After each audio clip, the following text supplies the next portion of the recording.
Robotics Show. I'm Jack. I'm here with Team 3293, the Otterbots, and because I have a slew of people, which is always fun to talk with, I'm going to toss it to them and just let them kind of introduce themselves. So whoever wants to start, just, you know. I'll start. I'm Bill Swanson. I'm mentor of the Otterbots, and I've been mentor for 15 years. I'm Trey Smith. I'm the operator for the Otterbots, and I've been in First Robotics. This is my first year. I'm Lance Johnson. I'm the captain and driver of the team, and I joined last year. Hi, I'm Logan Bradenberg, and I'm our human player, and I joined also last year. I'm Eric Swanson. I am the drive coach, and this is my third year. Okay, no, perfect, awesome. Well, so, first and foremost, how are you guys doing today? It's a little, it's right around like 6 o'clock. How are you guys doing today? We're doing well, I think. We're kind of all coming from practice of some sort between tennis and track. So all spring sports have started, and it's kind of always a little competition for time. But it's got a little colder here recently, so that's okay. We're inside the warm robot room today, so that's all good. Right, big shock. It's getting cold in Minnesota, right? Yeah. So yeah, these guys they like a lot of activities. So both tennis and track. Oh, perfect. Well, with actually that being said, let's actually kind of pick up with what does practice kind of look for you guys like right now? I mean, you guys were the Great Northern event. Your next event is on May 4th. We'll touch on that when we touch on that. But like right now, what does practice look like for you guys? Take that, Lance, a little bit, just kind of what we've done, what it's been like since we got back from the competition, and kind of what we're going to look at going forward here. Okay. So right after the competition, we took some time off. We had spring sports starting, train iron, tennis, and those two are in track. So we haven't had a whole lot of time to get into the room, but now as we get closer to the event on May 4th, we'll start picking up practices and making some modifications to the robot. We've done a little bit since we got back. Yeah. Eric, would you say a couple of things that we've tried, a couple of things we've been working on long term too? Do you want to describe those? Yeah, so we made a couple of adjustments to how our robot intakes the note. We more than doubled the amount of belts on our robot, and we added a Lexan plate on the bottom so it can't get into the swerve drives. Oh, okay. So is getting into the swerve drives? I mean, was that something that was happening in the Great Northern? Yeah, there were times where if I didn't see a note and I were to drive over it, I could jump like the wheel into the middle of the note, and then we drag it around for a while, and then we picked up a penalty that way. And it could just get tough to drive when you have a. And I wouldn't say it was a huge problem, but I think we're anticipating. I mean, we saw great teams at the Great Northern. We've been watching regionals since then. A lot of great teams. So any small improvements I think that you can make when you get to the Minnesota State Tournament, I think you almost need to have them if you're going to be competitive down there. So it wasn't a huge problem, but probably once every third match or something for about it was pretty rare. 10 seconds or something like that. But hopefully it's eliminated. But those are the small things you have to do in order to be competitive down there in the state tournament. Right. Now, okay. So you did mention a little bit before that you guys, at least you guys thought your robot did fantastic up at Grand Forks. How'd you guys fare? Why do you think you did so well? Maybe Lance going to start with strategy. So our robot is definitely more of a support robot. It doesn't shoot. It just amps, and it also hits the trap at a really high efficiency. I don't think we missed it. Okay. During the tournament at the Great Northern. So the trap was really important during the qualification matches because we could, if we won, almost every single game, we got the ensemble ranking point for the points on stage, which was a big factor in why we ended up qualifying in first place. So we could pick a good team. Yeah. So fantastic. I mean, so you guys even with the penalty and knocking off points with dragging the stuff around, I mean, you guys ended up in first, getting that first pick in the draft portion of it that last day. I, you talked about strategy. How much strategy does it comes into that? Like, hey, we're gonna finish, top three. Hey, we're gonna finish top two. Hey, we're gonna finish, first overall. How is that strategy kind of going in? Like, how do you kind of sit there and decide, hey, we're gonna pick X, Y, Z? You want to take a shot at that, or so to be honest, when you take a chance like that, so we decided not to be a shooter bot. I think we saw a lot of teams that were shooting, and we could see that they were going to need help out in the field. And I think as we went along, it's like we talked about, it was a chance we took. We went there and we didn't know we were going to do as well as we did. I mean, the strategy makes sense if you help every alliance that you're in do well, and your alliance wins most of your matches, and then you do the hard thing at the end, which is climbing up and putting in the trap. It kind of caught us by surprise, I'd say, a little bit too. But as the day went on, and the ranking, we were either first or second. We were second going into the second day, and then we played the first team alliance in the last match, and we beat them, and that gave us the first place. Right. So qualification. But it was, you take a chance some years, and this year just the strategy worked out for us in week 2. It's good.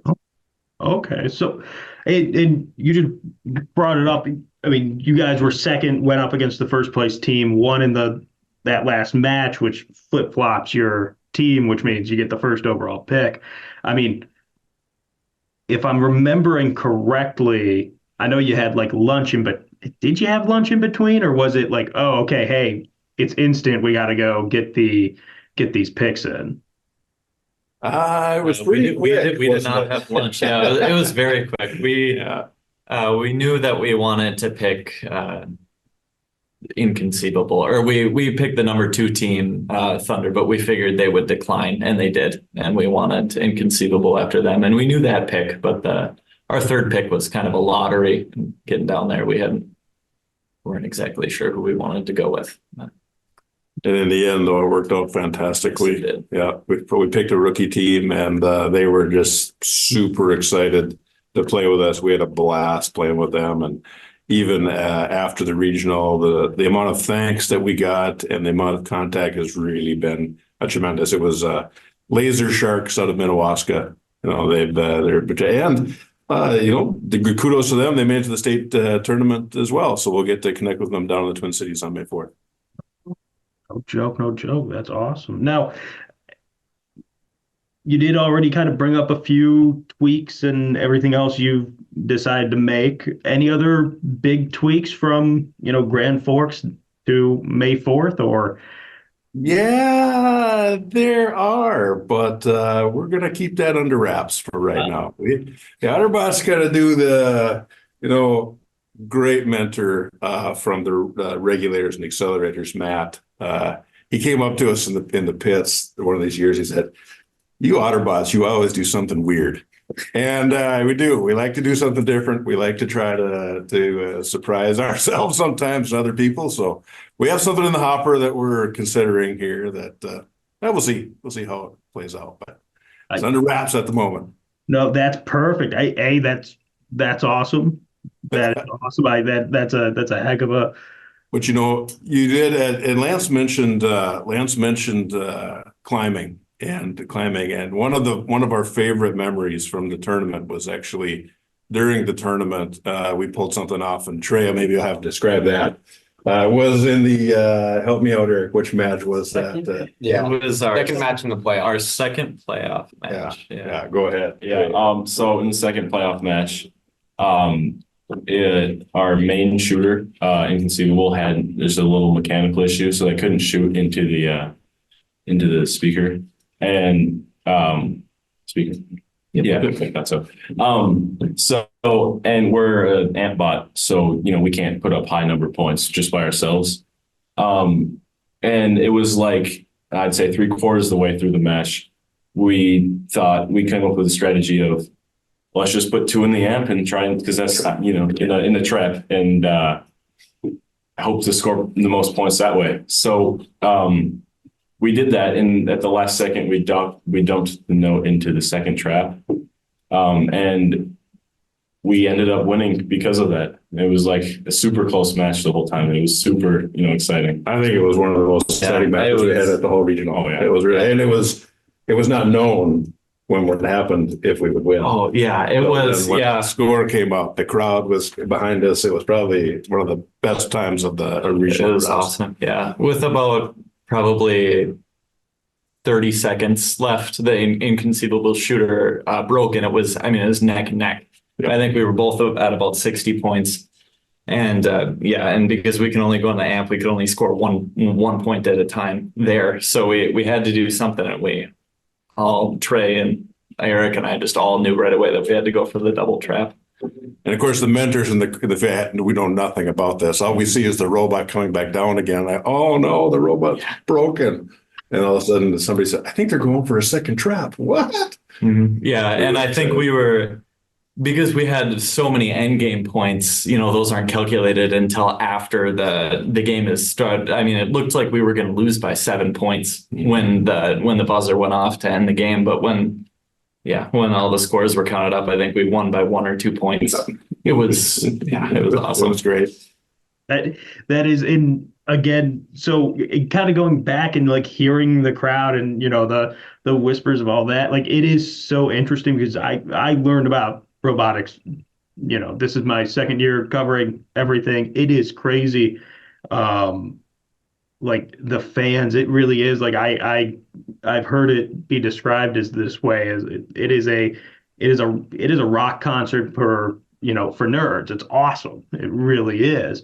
So when you and one of the just that we picked Inconceivable, as our first pick, and their fans they stand out so much and they're so exciting, and it's just to have them as part of our alliance was super cool. And at the World Championship today, in their first match, I don't know who the announcer was, but they said, this team wants me to say 5, 10, 15, 20, and the crowd in the World Championship screamed 25, 30, like they all knew it. So super cool to have that amount of crowd excitement behind your alliance at a regional. Yes, it's funny. I actually do remember. I remember the chant. So but how is that, on the field, like just the atmosphere of playing and hearing the cheers and everything else? I mean, everybody here has had or in at least one other sport. How is it?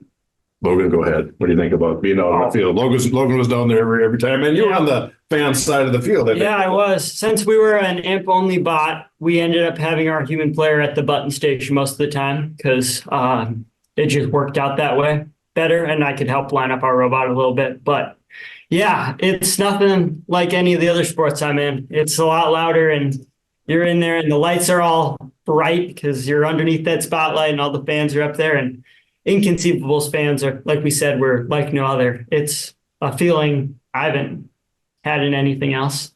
It's pretty cool. No, being the human player, how is the throwing of the note up there? What would you say your percentage is hitting that? I would say I think I was about 50% in matches of getting one on. Okay. So it was all right. A lot of the times it was like you'd get it on one and there wouldn't be a robot climbed on it, and then all of that would get mixed up. But I think which match was it where you got? Oh, it was the first 2 on, right? Yeah, I think it was in the playoffs, or was it qualifying? It was our second to last qualifying match, and we had 2 of the robots climbed, and I hit both of them, and then the last one went up, and on the post it spun around and fell off.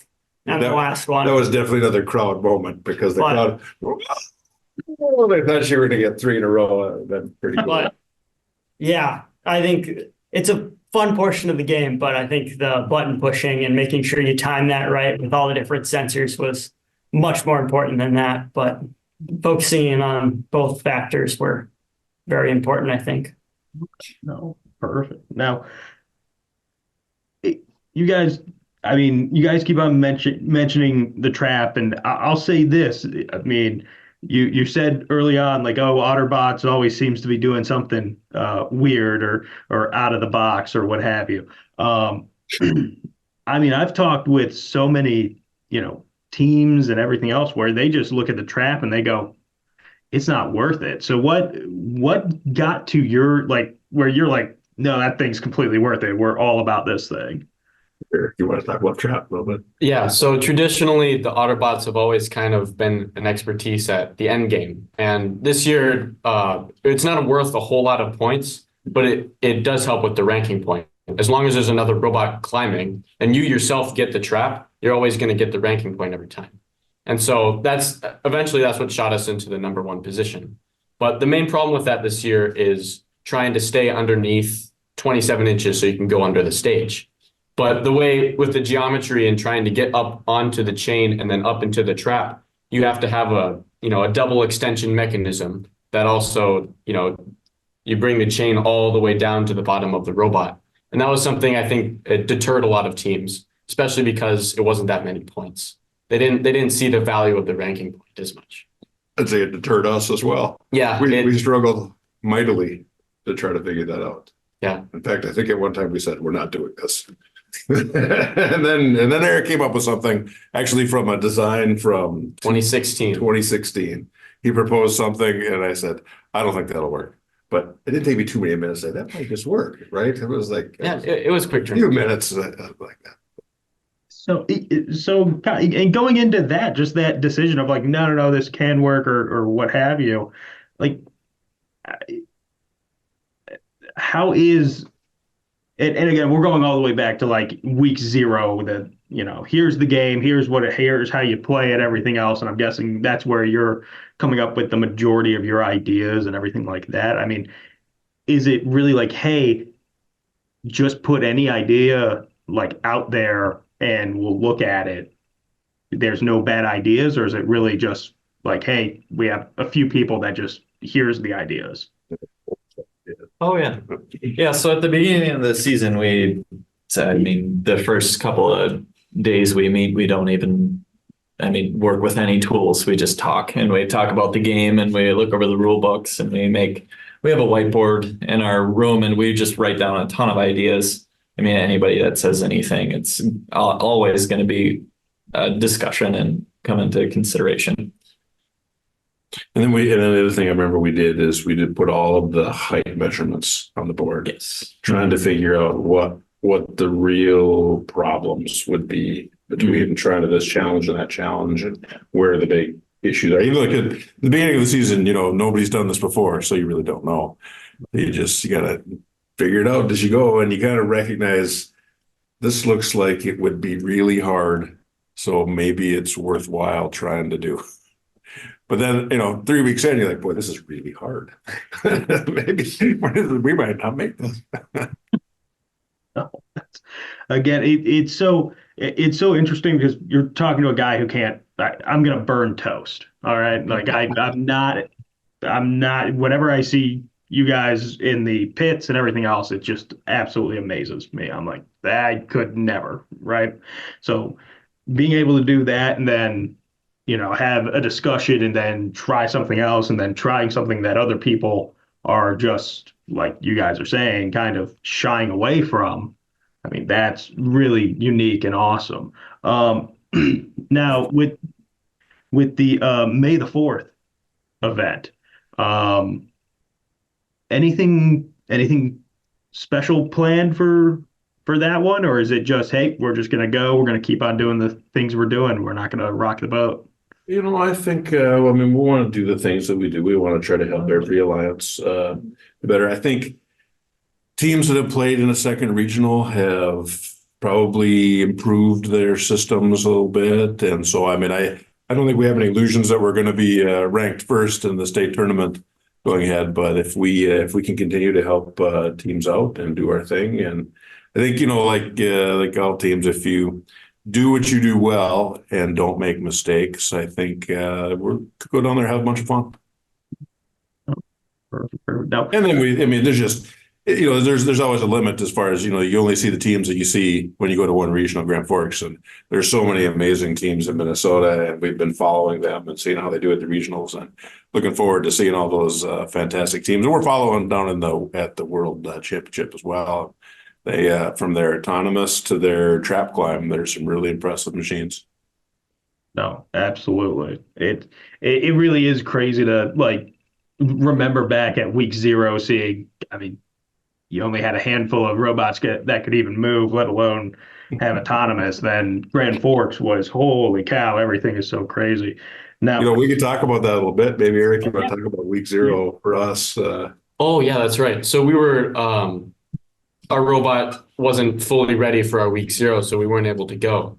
But instead, we signed up for a different week 0, which is kind of just like a practice at Nevis, and we got there and we were doing our good things and everything was working well. And then kind of like midday, things started to go sideways. Things started to fall. A robot fell once on the chain. Programming started to get mixed up. Somebody held a magnet to the Robo Rio. No, that's not what happened. And it ended up, it was a huge learning curve. We learned a lot of things. A lot of problems got flattened out, but it was an eye opener for sure. Being able to go to a week 0 event like that, or just a general practice event, helps you learn, what things need to be improved on the robot, what things are already good. It helps you out for your first event. That was a tough event for us. Anybody want to say what I said we needed to do when we got back here to Fergus Falls like that? Rip the swerve drive off and put tank drive on. Yeah, we were about that close. Some mentor was that to go ahead, Eric. Yeah, we were having a lot of problems with our swerve and our swerve code, and our mentor was this far away from saying we're taking off the swerves and we're putting on tank drive. And literally every kid on the team was like, no, we're not doing it. It's too valuable. And we convinced him in the end. I don't know where he stands on that today, but He still threatens us. Tank drive. no, that's fantastic. So that's so interesting. Yeah. So okay, so you guys just a couple of weeks before the Great Northern, we were barely driving. So okay, so and that was actually like my next question. So you guys didn't make the first initial week 0. You had like a makeup week 0 with a few other teams. Found, that you had the great debate of swerve versus tank drive, and then what was that, like a week before, 2 weeks before Great Northern? It was Probably 2 or 3 weeks before, maybe 3, maybe 2 or 3 weeks before. Yeah, we went to Great. So and again, you guys, so wow. So you guys did that in 2 weeks, had that time, went to Grand Forks, Great Northern, and dominated, did fantastic. We didn't dominate, but we did well. Well, this is the other thing. Like this game, it's pretty even. At least I think it's pretty even out there. It's really good competition. Like you said, there's a lot of like, oh wait, hold up, we got to actually wait for the final score type of moments. Right. So, was it in Grand Forks? Was it kind of a shock for you guys to be like, oh yeah, no, it's hey, we're doing really, really well, or was it like, no, we kind of knew this was happening? What do you guys think? We had absolutely no expectation for the Great Northern. I mean, I think that's right. I think that's fair. And you gotta believe in your strategy, right? And you gotta believe our strategy was sound, but we didn't. We certainly hoped that it would have gone well, but we didn't expect to have a ton of success. Yeah, the corner says it all. Can I add that in week 2 and week 1, I don't think a lot of teams completely understood the power of the amp. And the whole point of the amp is it amplifies your speaker point. So shooting it into the speaker is worth a lot more.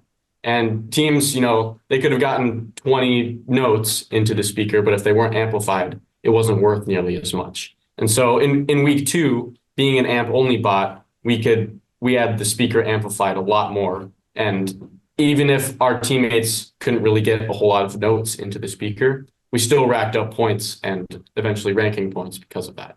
So I think not focusing on a shooter and instead focusing on an amper bot definitely helped us out in week 2. But this is where we really do have to have a great speaker bot with us. Yeah. Like we can only do well as long as we have the right alliance working with us. And we got burned in some of our qualification matches with that, getting paired with other amp bots and such. I mean, 3 amp bots on the same team doesn't really do too well. So. Okay. So, and again, that is just you guys just dissecting the rules and everything else like that. Like you keep on using strategy.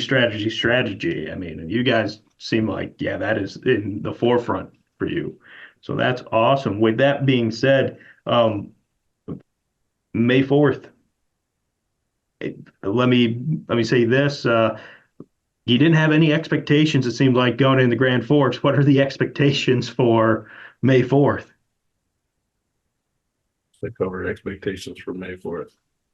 I want to make it to the playoff tournament. Our team has not ever gone to the playoff tournament. We've been to the state championship. I think this is our 6th time qualifying, but we have yet to make it to the tournament. I think that's kind of our goal.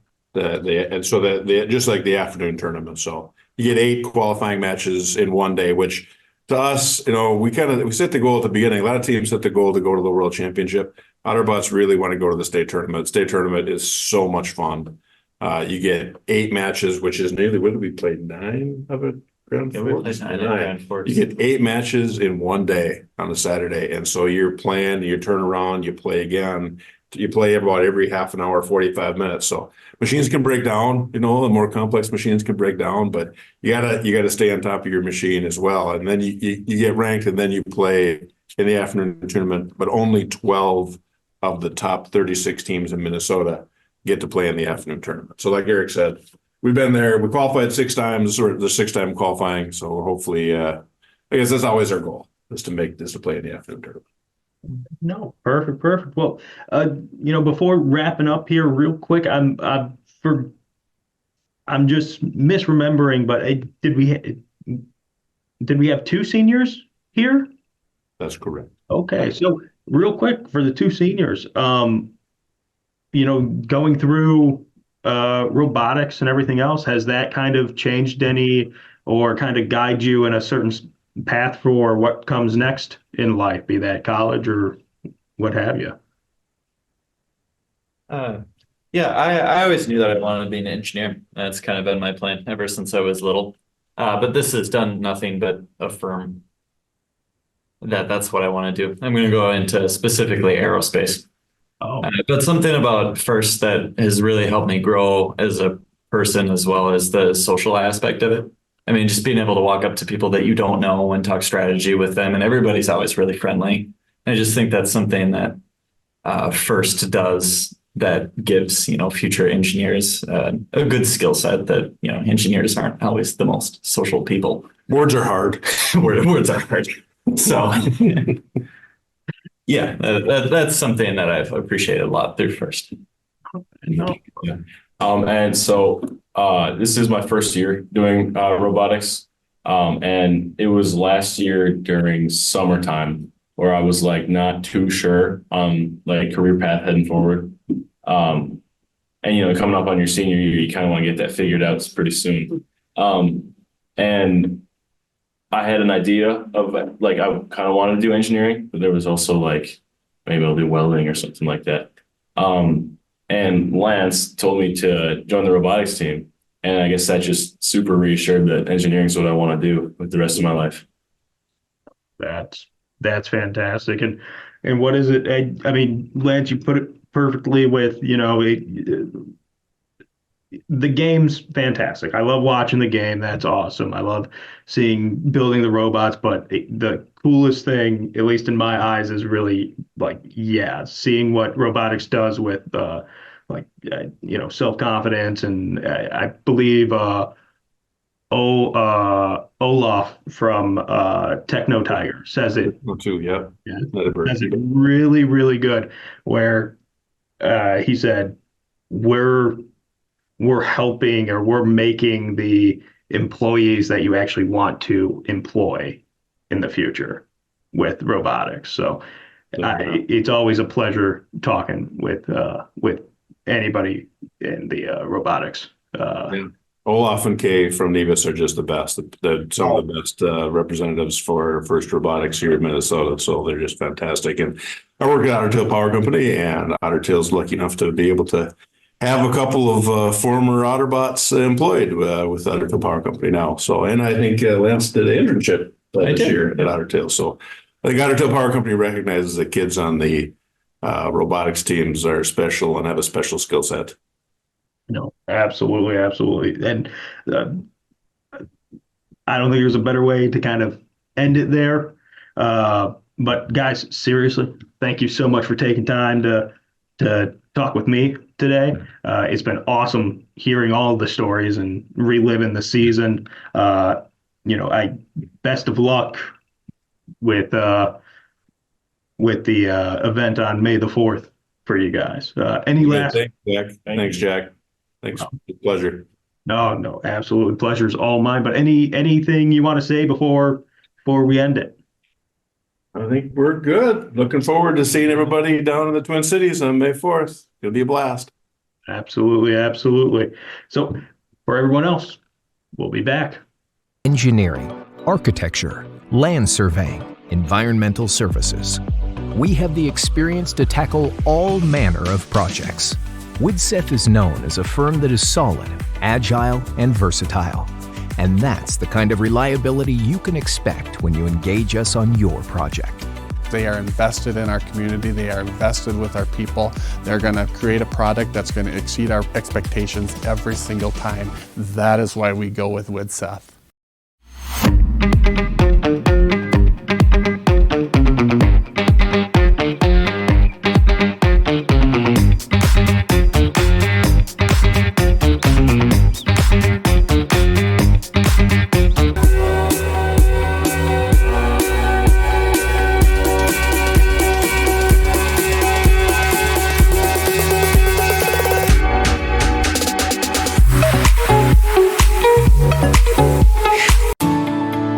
At Enbridge, we believe sustainability is the foundation of our success. How well we perform as a steward of our environment, a safe operator of essential energy infrastructure, a good neighbor, and a diverse employer defines our success. Learn more about Enbridge's environmental, social, and governance commitments and our Indigenous Reconciliation Plan at enbridge.com.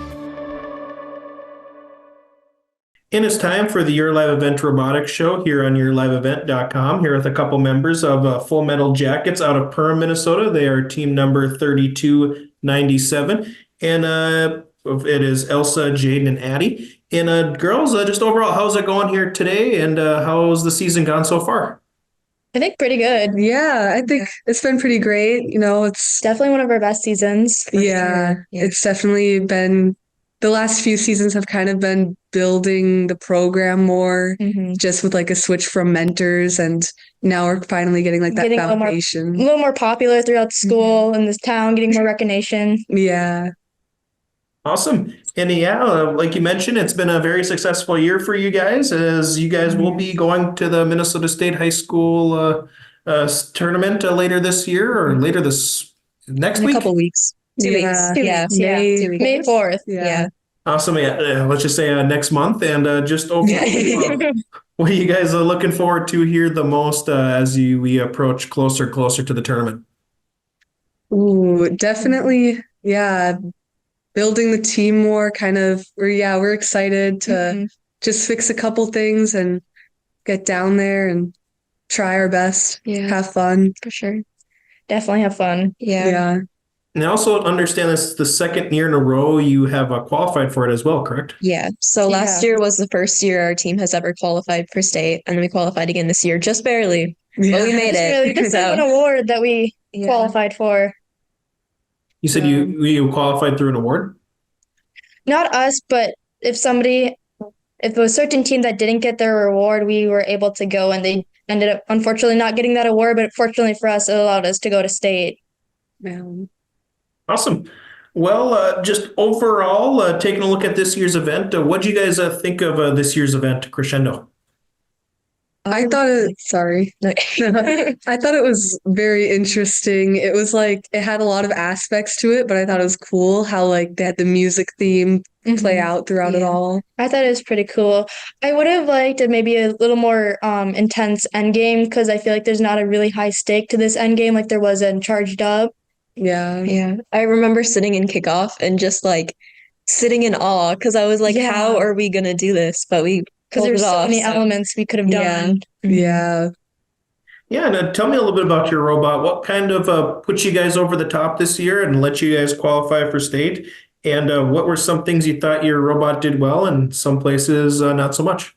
Yeah, so at our first tournament, we were one of 2 robots that could do trap, and that was a big thing. Yeah, that was like our big thing that we worked on a lot after school, was just fixing the trap. Yeah, I think we definitely thought that it was going to be like the trap was going to be pretty competitive, but we showed up and there was one other robot, and they were the ones that won. So. Yeah. And we were lucky because we just kept working on that aspect and got that down, and getting our shooter prepared too, because we are only a source pickup, which kind of in a way hurts us. But I mean, we've gotten pretty good at doing really nice cycles. But we had initially tried doing a floor intake, but we ended up being too heavy in the back, so we had to scrap that idea. But otherwise, our only disadvantages are being only source pickup and being taller.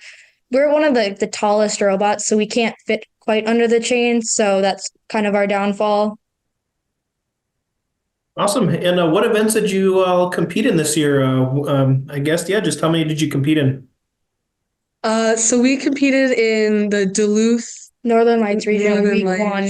And then the Granite City regional in St. Cloud, the week 6. That was new this year. And then state will be in a couple weeks. And with the Duluth, what stood out to you most about Duluth? I think you said in the Northern Regional. I missed that. The Northern Lights. But yeah, just overall, what do you guys think of that event? That one's probably the most fun to be at, because the crowd is super hyped because it's the first week, so everybody's getting in the spirit. For sure. There's a lot of places, like if you get a little bored or get a little tired of sitting in the stands, there's nice places to walk around. There's that skywalk that's connected to the stadium we're at. And it's like the first week, so it's really interesting to see, because you haven't really seen what robots can do yet. So and robots just change within that competition alone because they're still building. Yeah.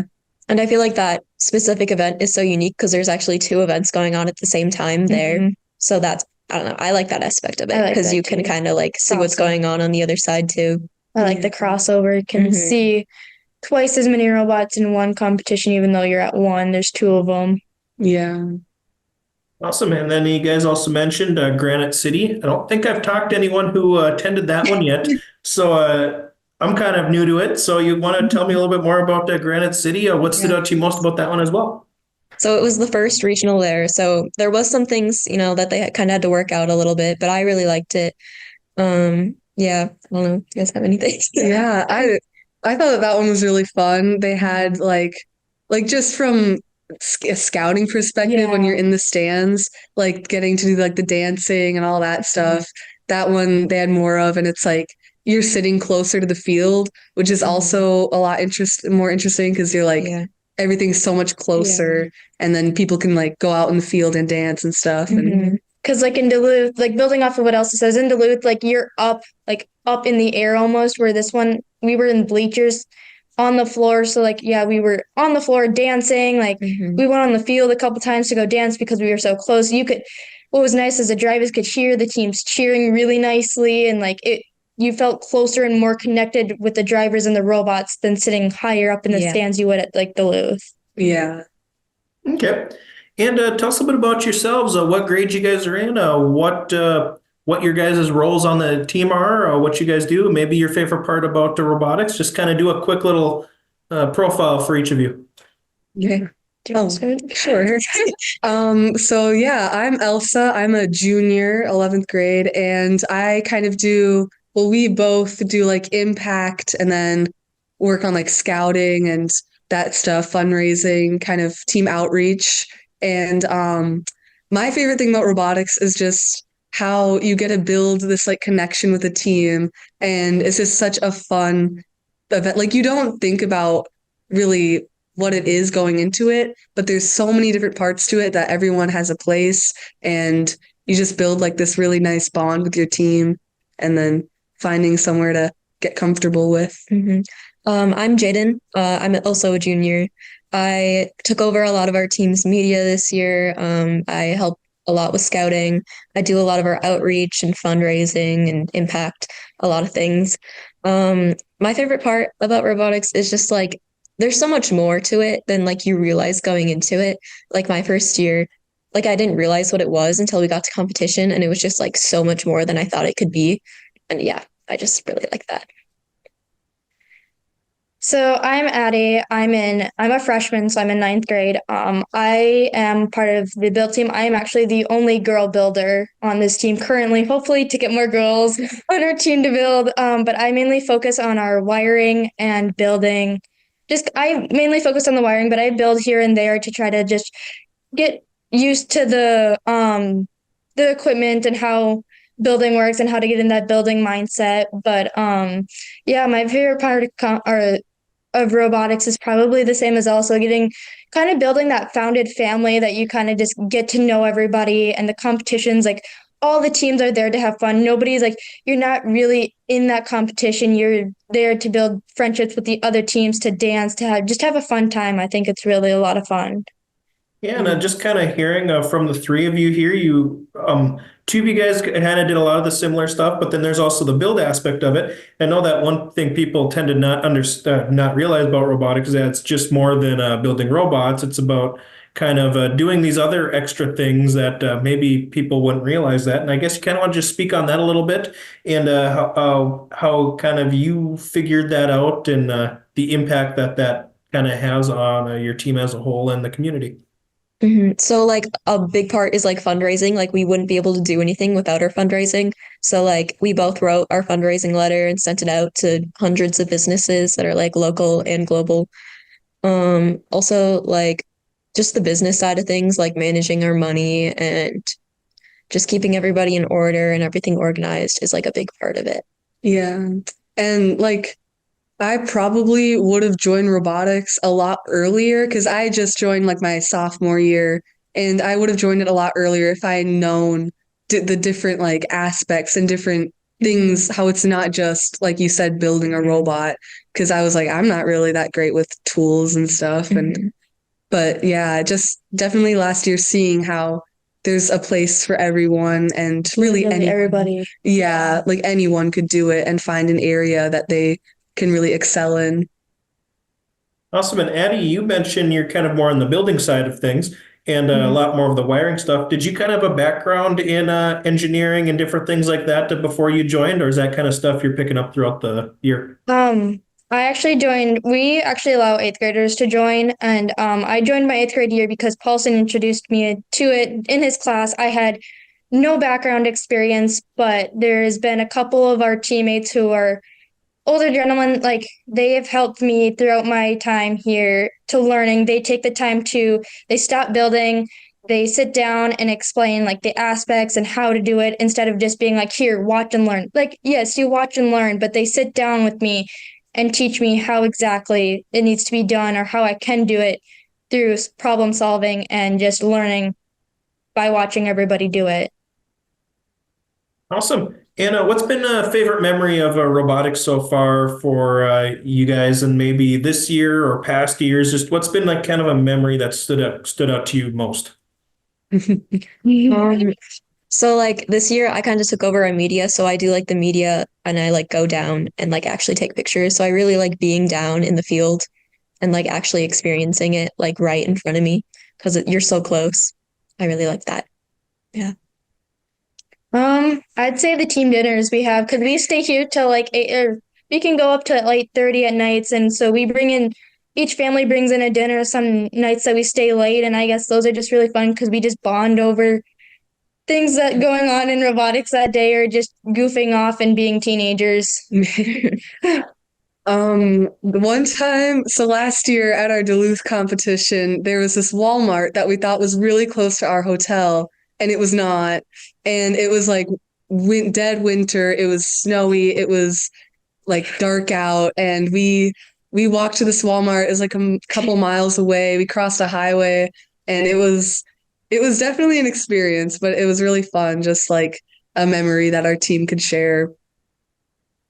Yeah, I was going to say, as a person who lived in the Twin Parts new, I know how windy and cold that place gets, so I could imagine. Yeah.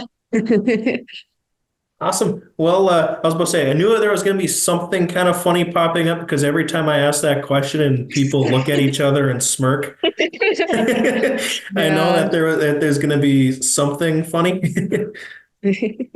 Awesome. Well, I don't want to take up too much more of your time, so I guess before we get going here today, just one last question for each of you is just why should a student who's maybe looking for an organization to join, why should they join robotics? Like what kind of puts robotics over the top, or what is there to gain from joining an organization like the NMRC or your local robotics team?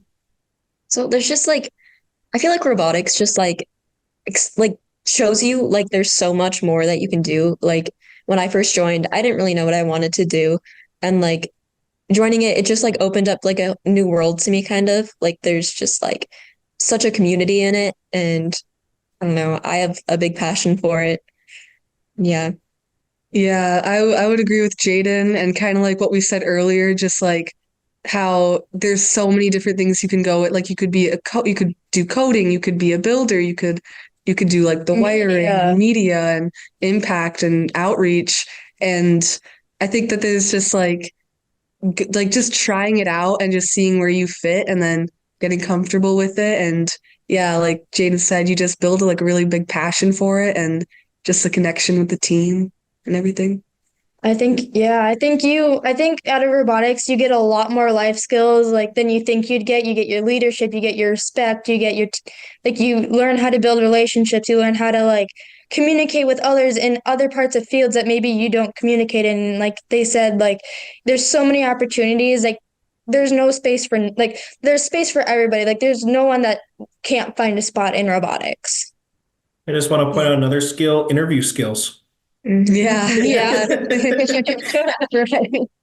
Awesome. Well, was there anything else you guys wanted to say about the Full Metal Jackets, a squad over there, robotics as a whole? Any shout outs, anything like that while you have this platform?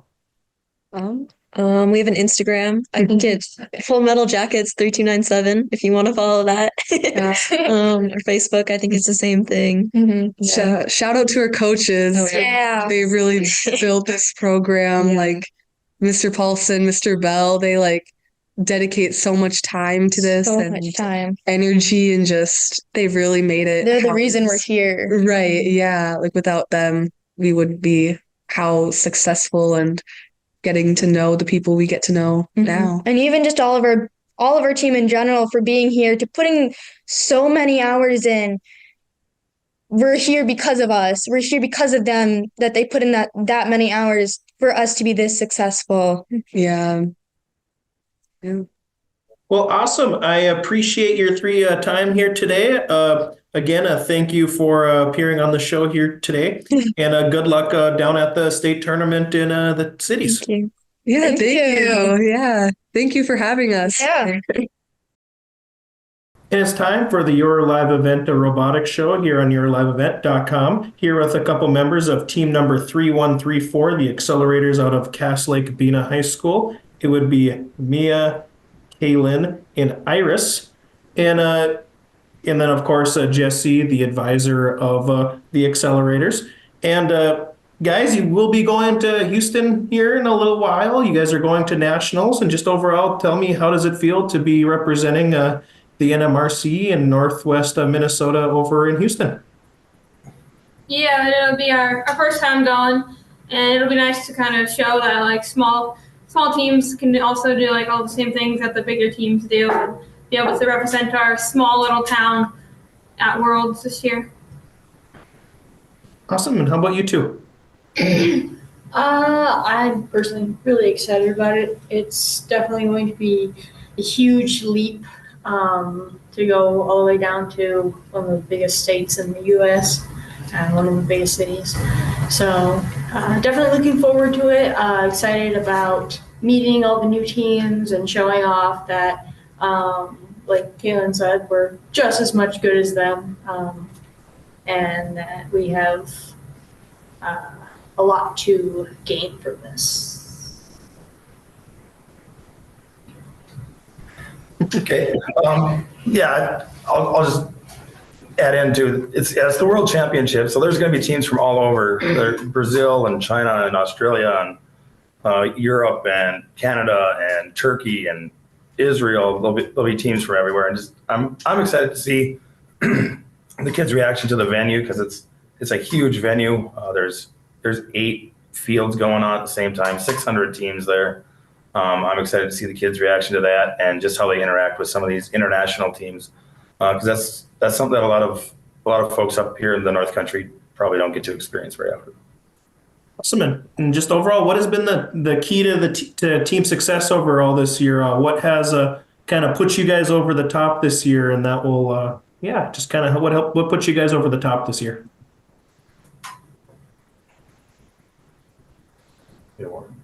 Yeah, I guess the award mainly, that's what's getting us to Worlds, and just like everybody on the team helping out with the award and everybody communicating with each other and making sure that it's done, and that way we were able to get it there and be able to present it, and that we are able to go to Worlds because of it, and I think that's our biggest accomplishment.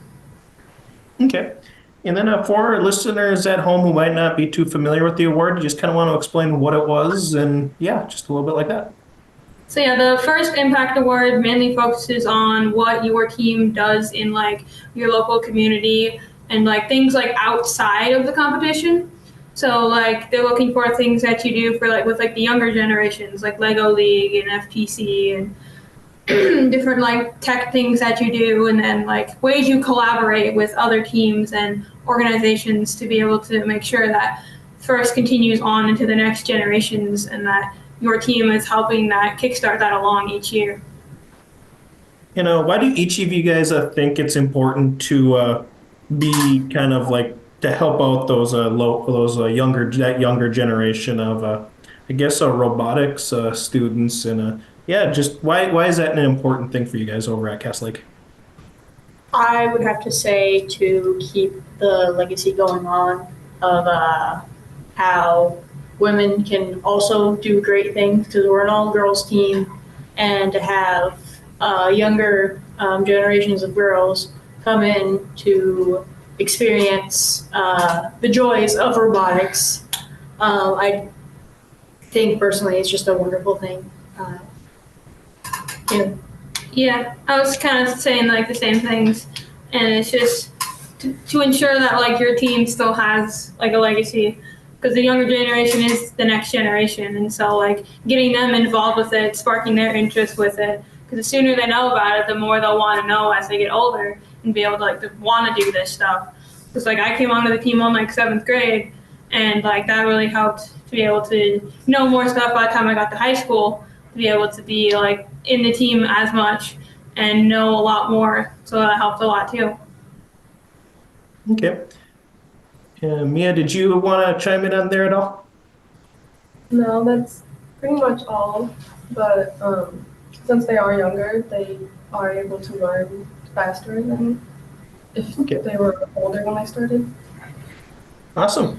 And like you guys mentioned, you guys are an all-girls team, but you guys also have another robotics team at Cass Lake, the Regulators.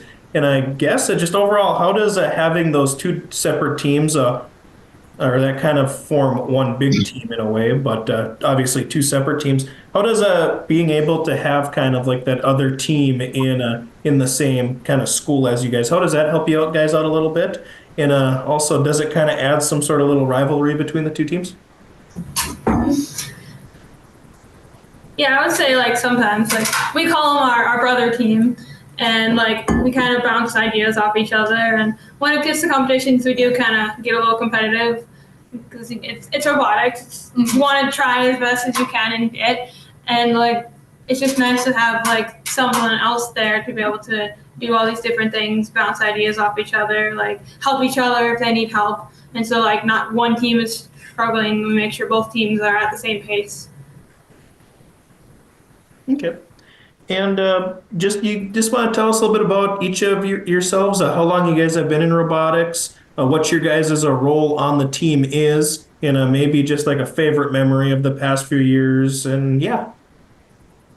So yeah, I started on the team in 7th grade, so this is my 5th year on the team, and I'm like head builder and designer.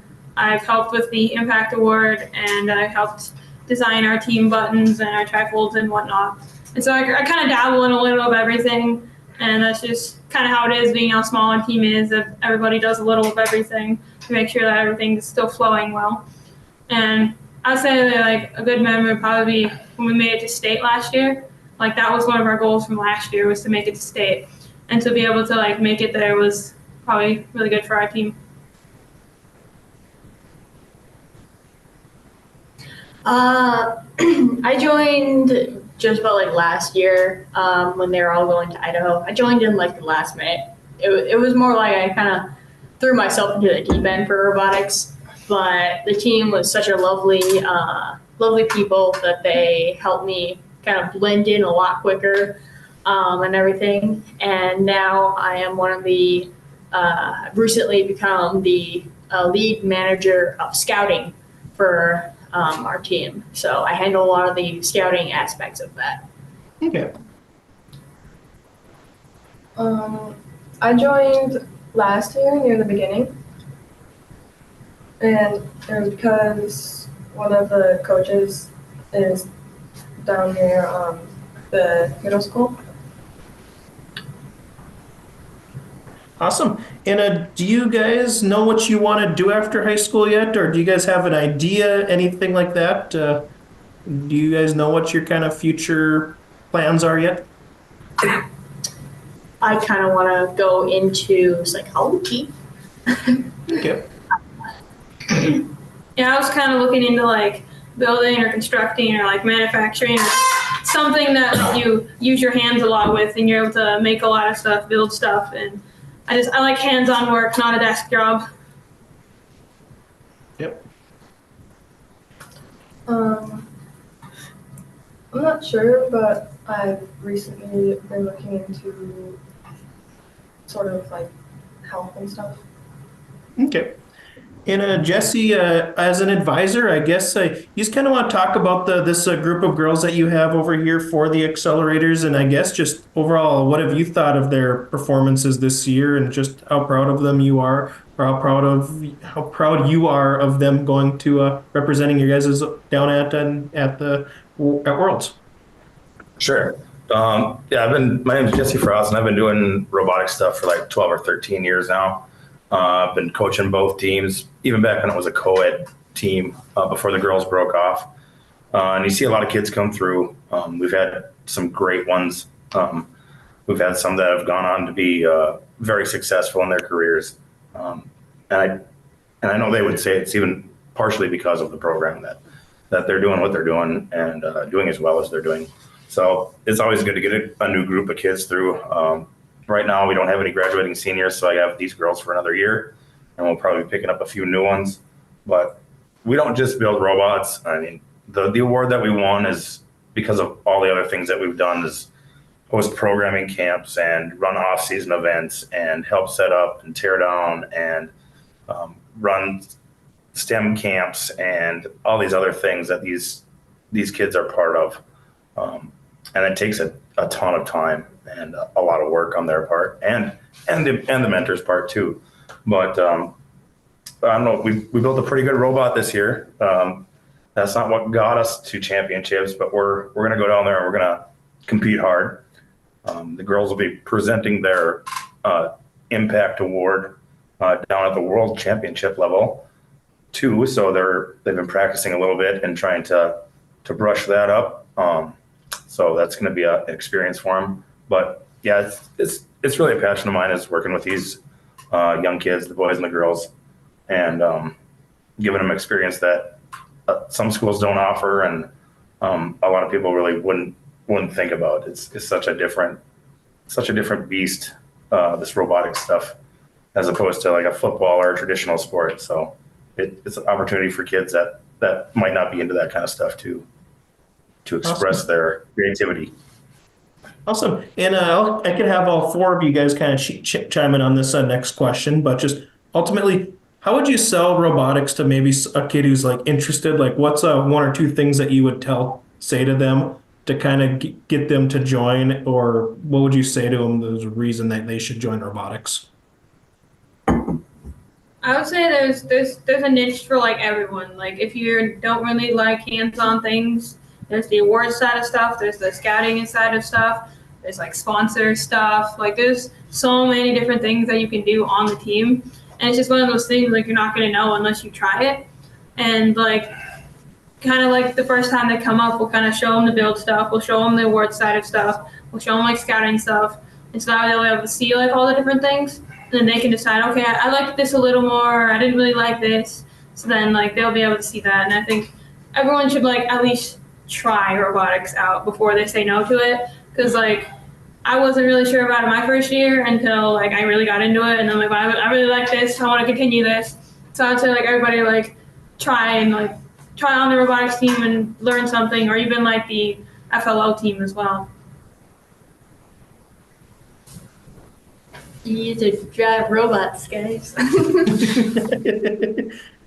get to bump into stuff and chat with other people that have the same interests that you do. Granted, they didn't make the same robot as you, but they have their own opinions on it, which is more and more interesting. And of course, teams help each other out throughout robotics. We don't think one against each other. We try to, if a team needs help, we will help them. Like if they need like an extra part, we will be there to help them out with it.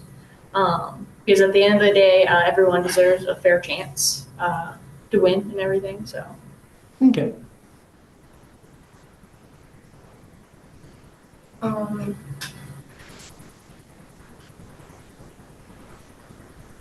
If you do like it and you do stay with it, it can help you in the future with experiences, whether that's learning about engineering and stuff like that, or just being able to communicate with people.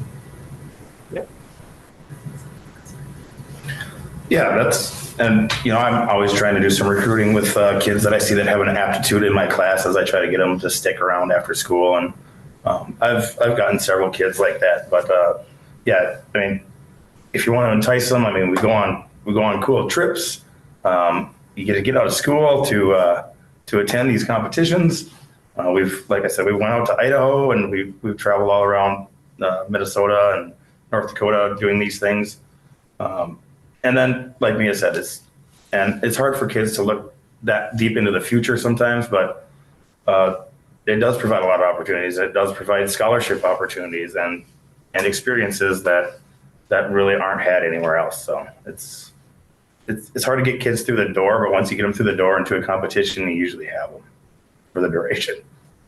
Awesome. And then just a final question for you four here today is just what's one thing about Houston, not robotics related, that you guys are looking forward to about the trip down there?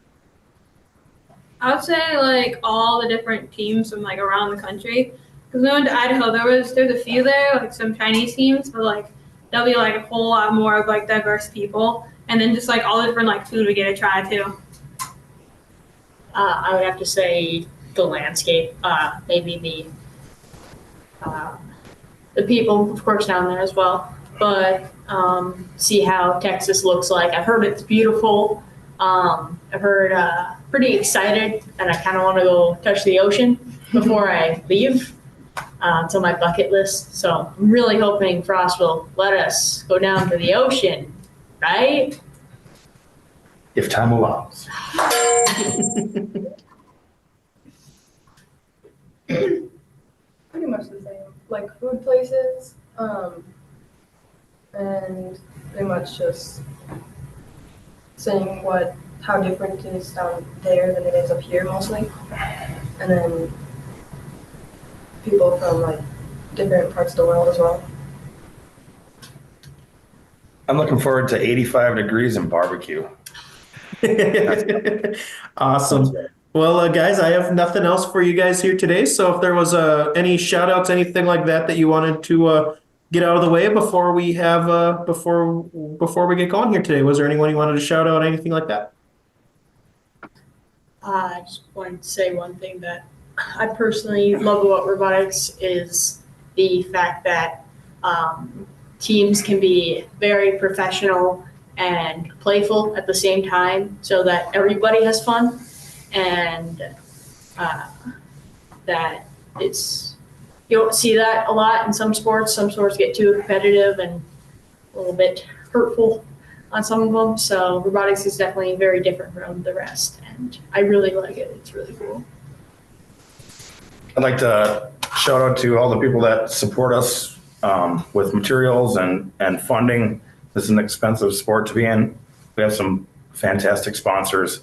We actually have a GoFundMe set up because this World Championship appearance was an unexpected cost for our teams, and quite a large one. And there's been a lot of people that have in the community that have contributed and made this opportunity possible. Awesome. If you want, where can they find the GoFundMe at? If you just look up GoFundMe and you type in the words Cass Lake, where we're from here, and it's help us get to Worlds. Any contribution would be great. Be happy, accept it. Awesome. Well, if there was nothing else, I appreciate the time here today, and good luck in Houston at Worlds. Thank you. Thank you. Thank you. That was Team 3134, the Accelerators out of Cass Lake Bena, and this is the Your Live Event Robotics Show here on yourliveevent.com.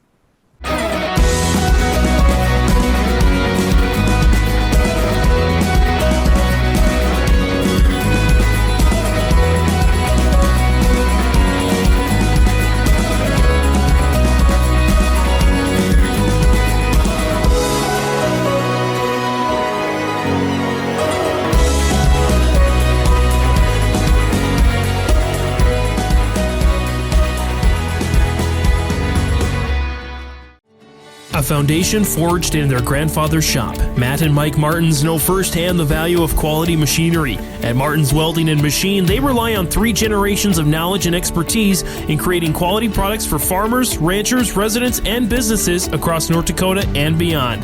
To browse their full selection of bin caps, bale feeders, rock lifts, disc attachments, and more, visit martinswelding.com. Also ask about their garage doors. Martins Welding and Machine. Matt and Mike will make it right. This is Chris from RDK Enterprises, your local precision planting dealer. Manage what you can to overcome what you cannot. Farming is all about preparing your operation to be successful when given an opportunity. Invest a few minutes and bring in your seed meters to be reconditioned and calibrated. We have some room, so give us a call and we can help you overcome those simple obstacles. RDK Enterprises, 636-2119 or planterdoc.com. Gordon Construction of Mahnomen is a Native American-owned business proudly operating on the White Earth Indian Reservation since 1983. As a bonded general contractor, Gordon Construction provides years of experience in large, detailed, and within-budget projects. Gordon Construction is committed to the safety of its employees and the environment of its work sites. To learn more about Gordon Construction of Mahnomen, visit gcmahnomen.com or call 218-935-2191. Welcome back to the Your Live Event Robotics Show. I'm Jack. I'm here with 5690 Sub-Zero. We have a whole slew of people with us today. So I'm just going to toss it to them and let them kind of introduce themselves. Whoever wants to go first, go right ahead. Justin Scheider, one of the coaches. This is our 10th year as a team, so been around since the beginning.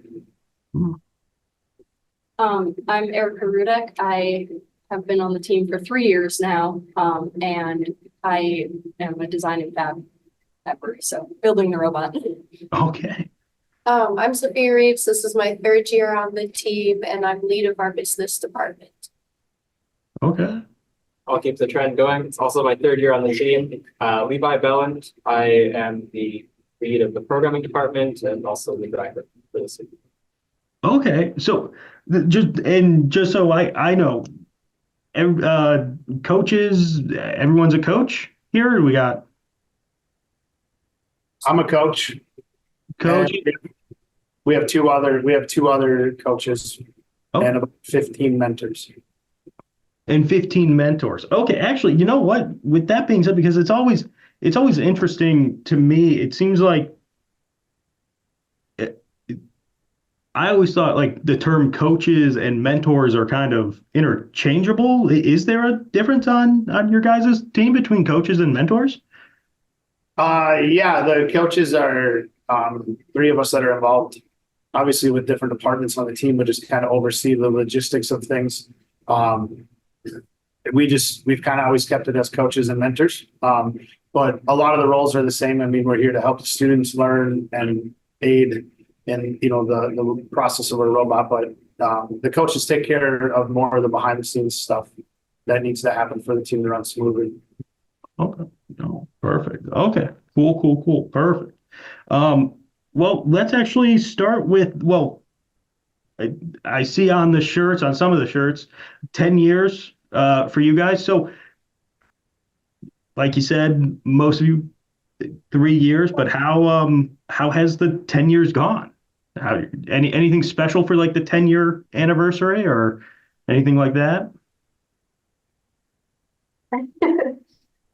I would say just like getting, making it 10 years is an achievement in itself with the stress and what robotics is and to be able to make it 10 years and have people that are still involved with it, after the 10 years is a lot. We had special shirts made this year. We're, advertising as our 10th year, things like that. But, just celebrating within the team, not necessarily anything outside of the team. We did travel to Colorado this year again. We went there 2 years ago, but we kind of, as our 10th year, a lot of our places for our second regional were farther away that we were kind of looking at to, give the students another opportunity to travel farther in that 10-year, kind of celebrate going a little bit farther. Okay, no, awesome. Now, okay, so you your second regional, that was it, you said Denver, correct? Okay, so was that your last regional you did, or did you were able to sneak another one in there before? No, Denver was our last one. Okay, no, perfect. So going to Denver, how was the trip down to Denver, I guess? It was pretty good. We did a straight shot bus ride from our school to Denver. So it was a long, 16 hours? Yeah, it was a long 16 hours, but I mean, we made the most of it. We played games. It was pretty fun. I think it was well worth it in the end too. Yeah, and we did some sightseeing things once we got to Colorado, so that was a lot of fun. I always love before we get into the nuts and bolts, I always love when teams travel around, and like you said, you went to do some sightseeing. What were some of the sights you guys all saw? It was the Denver Zoo. Yeah, and the Science and Nature Museum. Yeah, Science and Nature Museum. Not bad. Very cool. Now, one not last kind of non-robotics question, but I love when teams travel, they go check out stuff, but one of my favorite parts of traveling is food. Did you guys get any good food down in Denver? Anything that you were like, hey, we got to get this in Denver? I know you got some really good barbecue. Stop talking about it. For those of us that do the load in, a couple of myself and another mentor are usually involved with that, and him and I are out big fans of barbecue. So we found the top rated barbecue place in Denver for they've been the top 3 for the last 5 years. So we hit that place up, walk in there, one of those that you're like, should I eat here or not? But those are usually places that the food's the best. So So the cookout in the parking lot. Yeah, that was really good and a lot of fun.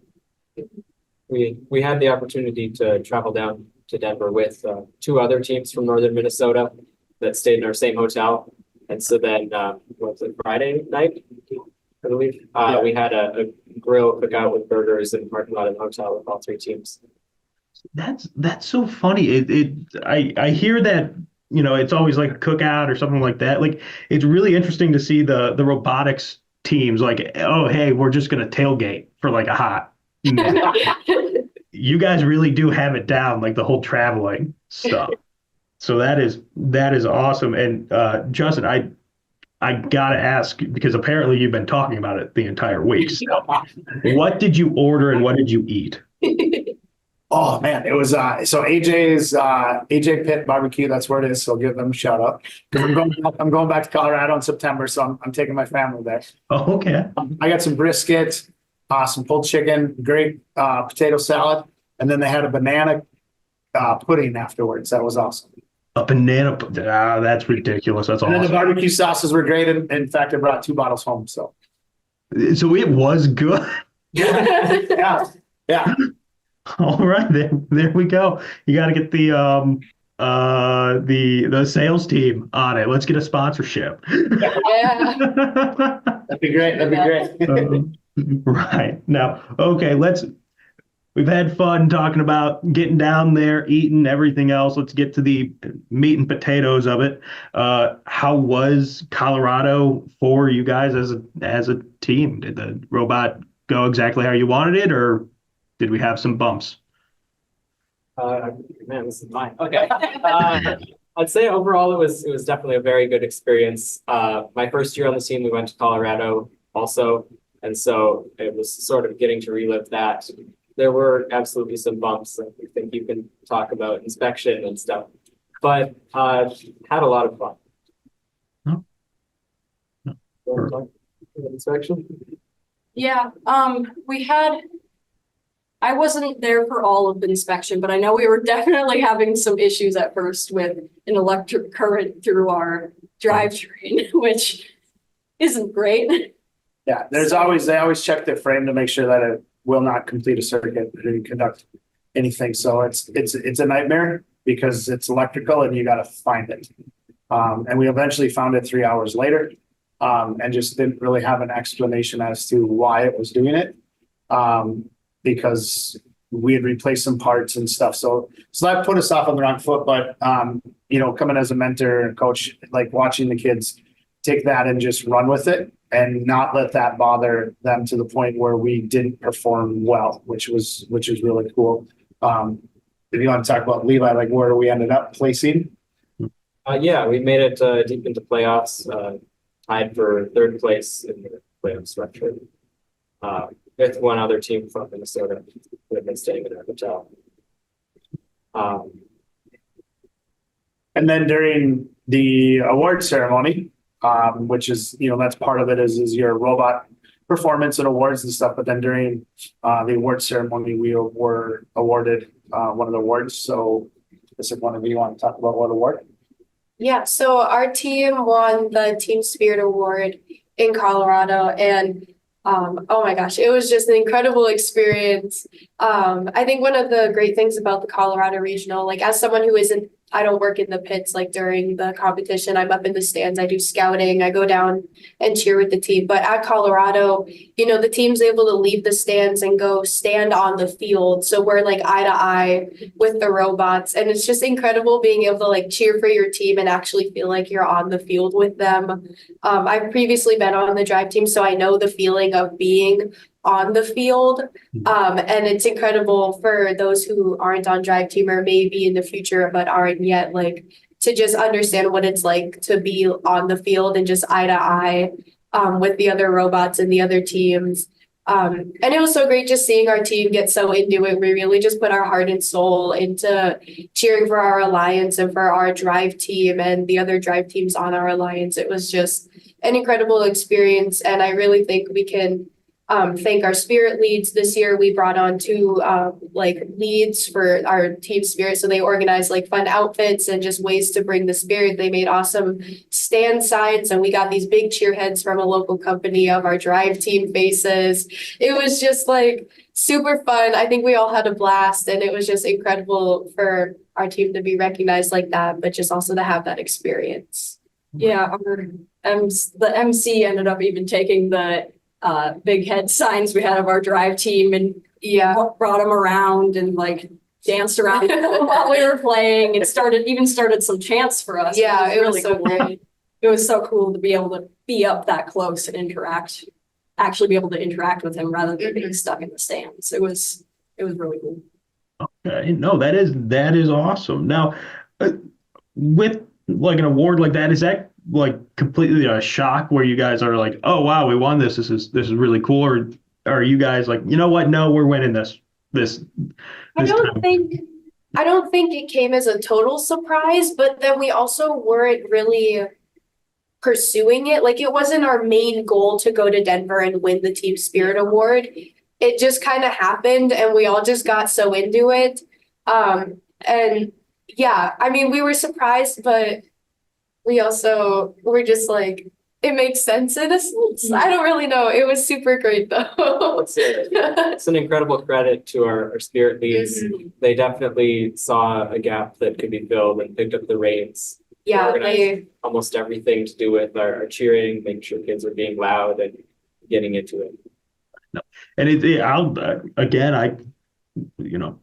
claps for you guys for sure. I mean, you guys went to Denver and won it. Like they probably all were looking around and going, oh, look at these guys from Minnesota. They are just loud and obnoxious. My goodness. Yeah, we were definitely the loudest team there. And myself, I wasn't up with the team a lot during the matches and stuff, but I know it was really cool to be able to hear our team, cheer and just give Levi being on the drive team. I mean, I know there's times where that probably helped them, hear their teammates cheering for them when things weren't going well, or just giving them that extra boost of energy that they maybe needed, come Saturday afternoon in the playoffs and stuff. So. Oh, perfect. No, Levi, being part of the drive team and everything else. Now, talking about the game itself, how do you like the game this year? Oh, it's definitely probably my favorite game ever. I have a secret love of strategy on the strategy department as well. And I think this game really, really affords some of the most strategic gameplay of any game to date. I think the game design committee is making huge strides forward in what games can be. That's awesome. Now, with the game itself, anything that you do kind of look at and go, you know what, I wasn't expecting this to be the most difficult part of the game, or oh, it's all super difficult and everything else. Is there anything that's kind of shocking to you? Well, it's been really incredible to see how the game has morphed over the 6 weeks of competition, even now Worlds, which is going on right now. And our first regional was actually week 1, so we got to play the game before anyone had really figured out what the actual strategy was. And there was a lot of robots that wanted to shoot right up close or be really just dominant on the easy scoring locations. But by the time we got to Denver 3-4 weeks later, it was a lot more feeding, a lot more defense, avoiding, making sure your pathing is organized between lines. It was interesting to see how that merged and how amplification became much more dominant, where 2 alliances could score exactly the same number of notes, but one was more on the ball with when they were amplifying, would win the match. Would you consider more of your robot being more of a defensive robot, an offensive robot, or are you able to do a little bit of everything? Definitely offensive. We sort of hyper-focused on being able to score in both the speaker and the amp, and then being able to traverse basically anywhere by going to the stage. Perfect.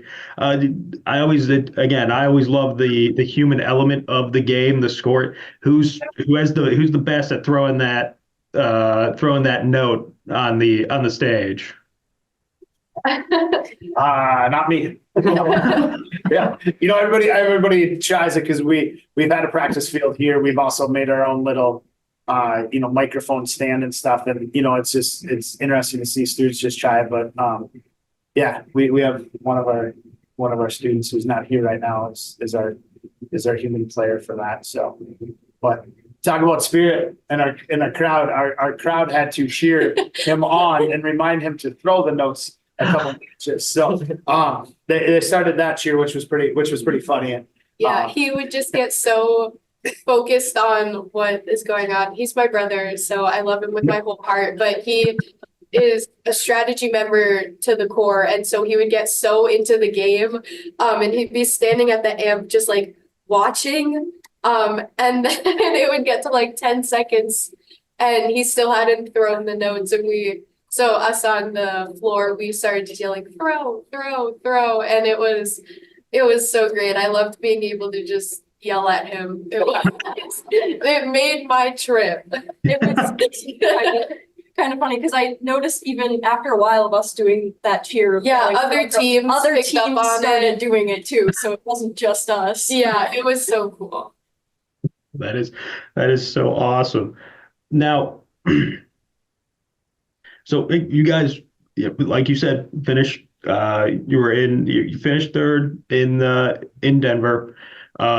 So your next is state, and congratulations on qualifying for state. That's awesome. So what does it look like? Because what was it? How long ago was Denver? Was that a week ago, 2 weeks ago for you guys? It was week 4, so it would have been the 22nd of March, right around there. Okay. So how much of the robot has changed from then to now versus from then to when you do go off to state? Physically, nothing changed. In our week 1 and our week 4, we added a couple things, but in between Denver and now, the primary focus has been on software changes and making more stuff automated rather than making mechanical changes. Awesome. Now, so like you said, it's mostly software. You're not trying to reinvent the wheel. I've talked with enough teams that are like, oh yeah, we stripped that thing down to the wheels and it's a completely new robot. And I'm like, that's amazing. But now,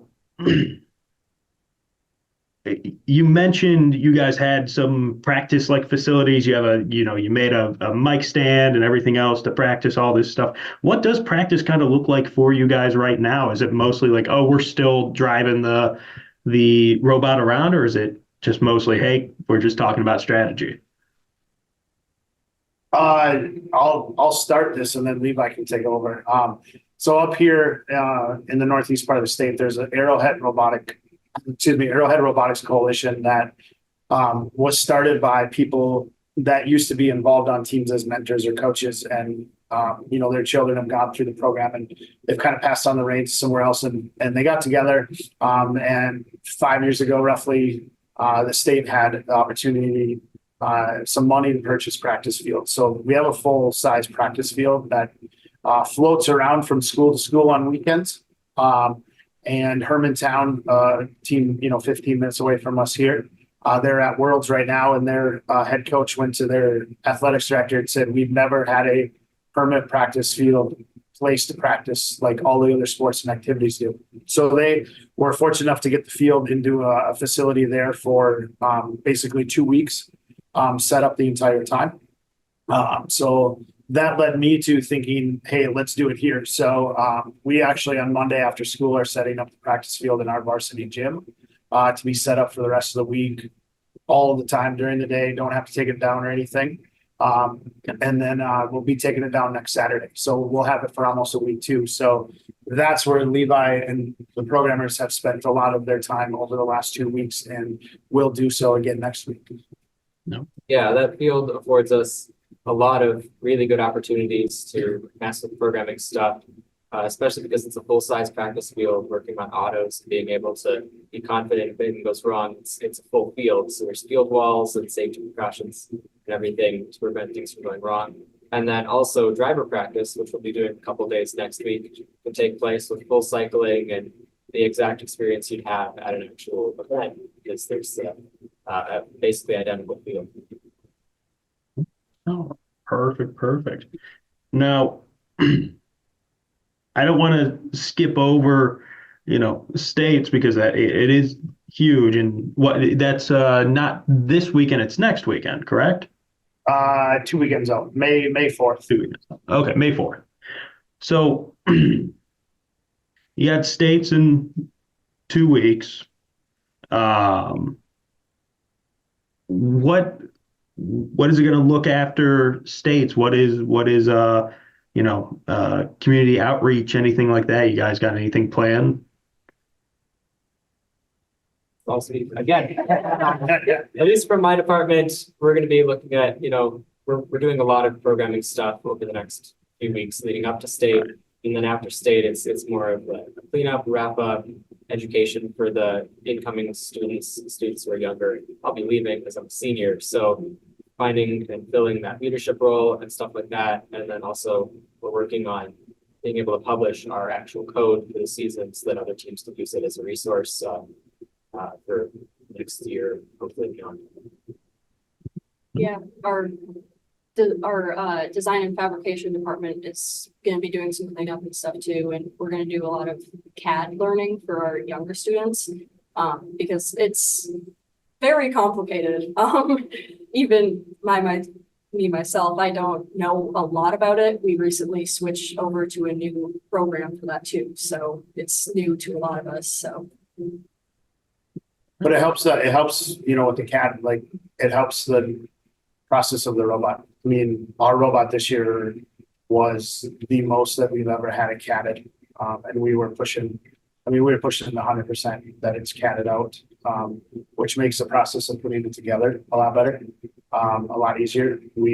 As Levi said, we changed some things from week 1 to week 4. And you talked earlier about, teams tearing their robot completely down.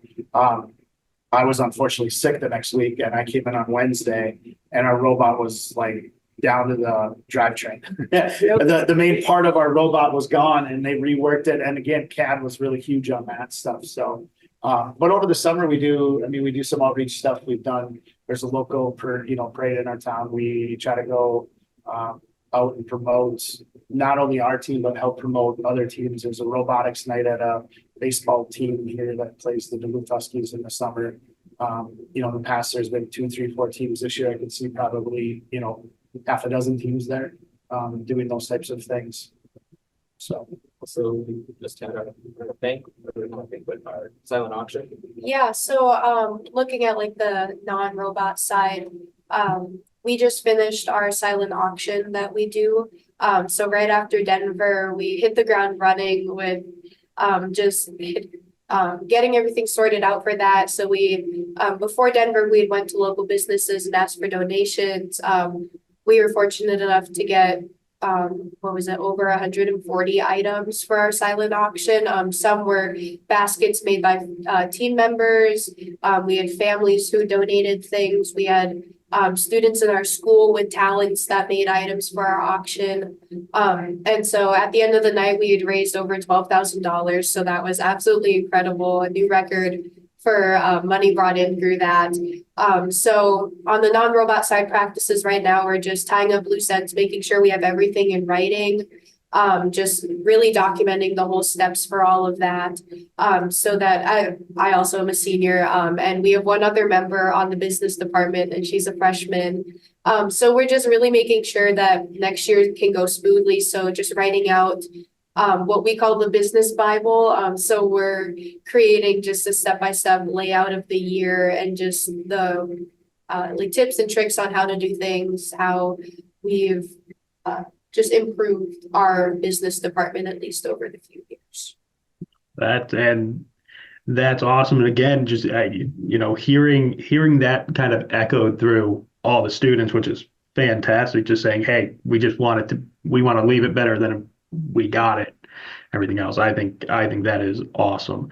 Now, And I think that goes back to the 10-year, like, you know, like we're where we're at because a lot of our students, as they're leaving, that's the mentality that they have is to, you know, leave the people behind them in a better spot than they were when they joined the team. It was really interesting today. I had a student telling me just like how he really loved robotics, our team, because of how friendly everybody is and how people are caring and want to help other people out, which is really cool. that is awesome, and 100%. I love, you know, the co-opetition aspect of everything, and it really is. It is such an interesting environment to go to because I'm from Cleveland, Ohio. I had no idea this. Like even Ohio, they have a robotics league, but it's like I didn't know about it when I was in high school. I was like, I wish I did. This is fantastic. Now, real quick, kind of last question here. So state is in 2 weeks. What is the end goal? What is your goal going into states? What's the mindset? I'm leaving this one to you, student. Want me to take it? Yeah. All right. Well, obviously we want to perform well. We've had ever since January, we've been working on this robot, consistently improving it and such. And so I think a lot of students, especially with we have 12 graduating seniors. So a lot of students on the team, this is their last year. Their big goal for state is to have the robot perform at its best and really showcase what they've spent the past 2 to 3 months working on. Perfect. And I lied. Not last question. Last question for the 2 seniors. What has robotics kind of tilted your way? It tilted any future plannings for you? How much of like what you learned in robotics are you taking into, you know, next phase of life here? So I know for me, just through my years on the team, I've really just found out how much I love what I do. I love the process of reaching out and talking to sponsors. I love organizing our silent auction. It's just like one of the things I look forward to. And my mom's a business owner, so I kind of just grew up with this like business kind of idea in my head.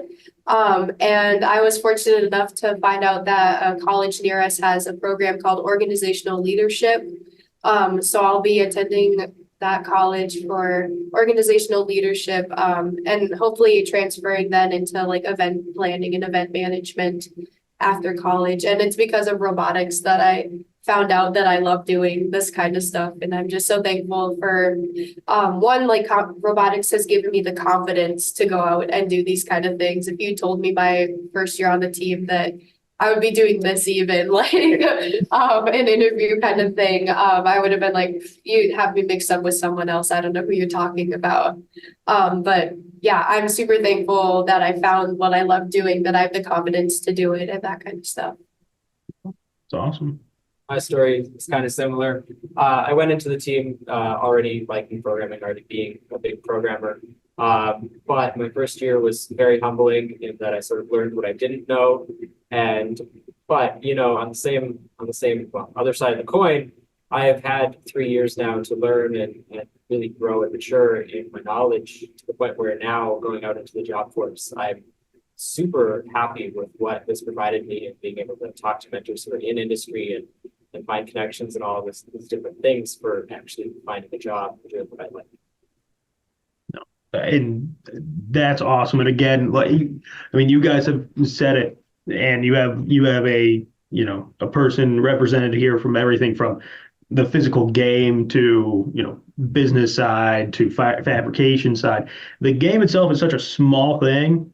Everything that comes through it, like that's the really cool part with it. Everything behind the scenes. I think it's so cool. Well, Erica has to share her story. Okay, yeah. What Erica is doing next year and how it's very unique at Colorado. So I am actually going to be, moving this summer to Anchorage, Alaska, and in Colorado, honestly, completely by chance, we didn't do this on purpose. The team that is from Anchorage, was in Colorado. So I was able to meet with them and get to know them, and I'm excited to go up there and join them. Not to put her on the spot, but I thought that was kind of cool as a junior. And she's been around. Her older sister was on the team when we first started. Yep.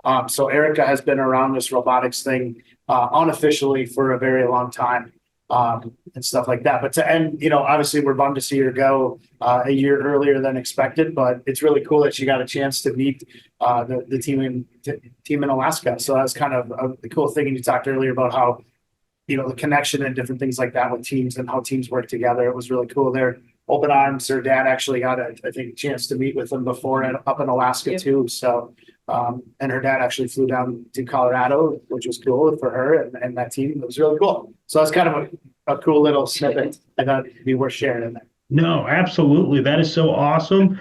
And real quick, guys, seriously, thank you so much for the conversation. It has been awesome. Can't thank you guys enough. You guys have been fantastic. Love hearing all the stories.